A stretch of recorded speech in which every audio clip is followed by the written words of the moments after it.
তুমি যখন কোনো নতুন অ্যাপ ইনস্টল করো তখন সেটা বিভিন্ন পারমিশন চায়।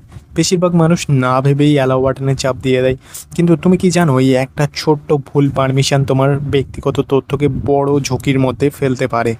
ক্যামেরা, মাইক্রোফোন বা লোকেশন পারমিশনের কথা আমরা সবাই জানি, কিন্তু অ্যান্ড্রয়েড ফোনে এমন একটি পারমিশন আছে যেটা অনেক বিশেষজ্ঞ সবথেকে শক্তিশালী এবং সবথেকে ঝুঁকিপূর্ণ পারমিশনগুলোর মধ্যে একটা বলে মনে করেন, আর সেটার নাম হলো অ্যাক্সেসিবিলিটি পারমিশন।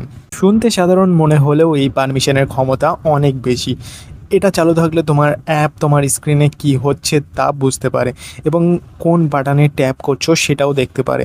এমনকি কিছু ক্ষেত্রে তোমার হয়ে বিভিন্ন কাজও করতে পারে। এখন প্রশ্ন হলো, এই পারমিশন কি তাহলে খারাপ? না, একদমই না। এটা আসলে এমন ব্যবহারকারীদের সাহায্য করার জন্য তৈরি করা হয়েছে যাদের ফোন ব্যবহার করতে শারীরিক অসুবিধা হয়। কিন্তু সমস্যা তখনই শুরু হয় যখন কোনো সন্দেহজনক বা ক্ষতিকর অ্যাপ এই পারমিশন পেয়ে যায়। ধরো তুমি কোনো অজানা এপিকে ফাইল থেকে একটা অ্যাপ ইনস্টল করলে, তারপর অ্যাপটা তোমার কাছে অ্যাক্সেসিবিলিটি পারমিশন চাইলো আর তুমি না বুঝেই অ্যালাউ করে দিলে। তখন সেই অ্যাপ তোমার ফোনে তুমি কি করছো, কোন অ্যাপ খুলছো, কোন জায়গায় ট্যাপ করছো, এইসব তথ্য পর্যবেক্ষণ করতে পারে। তবে শুধু অ্যাক্সেসিবিলিটি পারমিশন নয়, আরও কিছু পারমিশন নিয়েও সাবধান থাকা দরকার। যেমন নোটিফিকেশান অ্যাক্সেস, যেটা দিলে অ্যাপ তোমার নোটিফিকেশান পড়তে পারে। এছাড়া ডিসপ্লে ওভার আদার অ্যাপস পারমিশন ব্যবহার করে কোনো অ্যাপ অন্য অ্যাপের ভুয়ো স্ক্রিন দেখাতে পারে।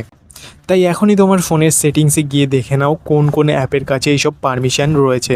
যদি কোনো অচেনা বা অপ্রয়োজনীয় অ্যাপ দেখতে পাও তাহলে সঙ্গে সঙ্গে পারমিশন বন্ধ করে দাও।